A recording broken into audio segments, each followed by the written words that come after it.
Hello guys, അപ്പോൾ നമുക്കിന്നൊരു beetroot പച്ചടി ഉണ്ടാക്കാം. അപ്പോൾ ഞാനിവിടെ ഒരു ബീട്രൂട്ടാണ് എടുത്തിട്ടുള്ളത്. അപ്പോൾ ഒരു ബീട്രൂട്ട് ഗ്രേറ്റ് ചെയ്തെടുത്തിട്ടുണ്ട്. ഇനി നമുക്ക് ഒരു മിക്സിയുടെ ജാറയ്ക്ക് ഒരു അരമുറി തേങ്ങ ചെറിയതിട്ട് കൊടുത്തിട്ട് അതിലേക്ക് 2 പച്ചമുളക്, ഒരു ചെറിയ കഷ്ണം ഇഞ്ചിയും ഒരു കുറച്ച് ജീരകവും കൂടി ഇട്ടെടുത്ത് ആവശ്യത്തിന് വെള്ളം ചേർത്ത് നന്നായിട്ടൊന്ന് അരച്ചെടുക്കാം. അടുത്തായിട്ട് നമുക്ക് ബീട്രൂട്ട് വേവിച്ചെടുക്കാം. അപ്പോൾ അതിനായിട്ട് ഒരു ചട്ടി വെച്ചിട്ട് അതിനകത്ത് ആവശ്യത്തിന് വെള്ളവും കുറച്ച് വെള്ളം ഒഴിച്ചാൽ മതി, പിന്നെ ഉപ്പും ചേർത്ത് നമുക്കൊരു 2-3 മിനിറ്റ് വേവിച്ചെടുക്കാം. അത് വെന്ത് കഴിയുമ്പോഴത്തേക്കിനും നമുക്ക് നമ്മൾ അരച്ച് വെച്ചിട്ടുള്ള തേങ്ങ അതിലേക്ക് ചേർത്ത് കൊടുത്ത് നന്നായിട്ടൊന്ന് മിക്സ് ചെയ്യാം.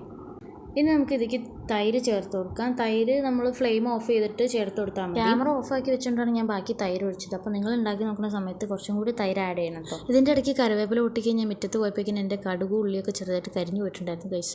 അപ്പോൾ അതുകൊണ്ടാണത് ഞാൻ ഫുള്ള് വീഡിയോയിൽ കാണിക്കാഞ്ഞത്. അപ്പോൾ അത്രേ ഉള്ളൂ, നമ്മുടെ ബീട്രൂട്ട് പച്ചടി റെഡി ആയിട്ടുണ്ട്. അപ്പോൾ എല്ലാവരും വീട്ടിലൊന്ന് ട്രൈ ചെയ്ത് നോക്കാം. എങ്ങനെയുണ്ട് പിന്നെ?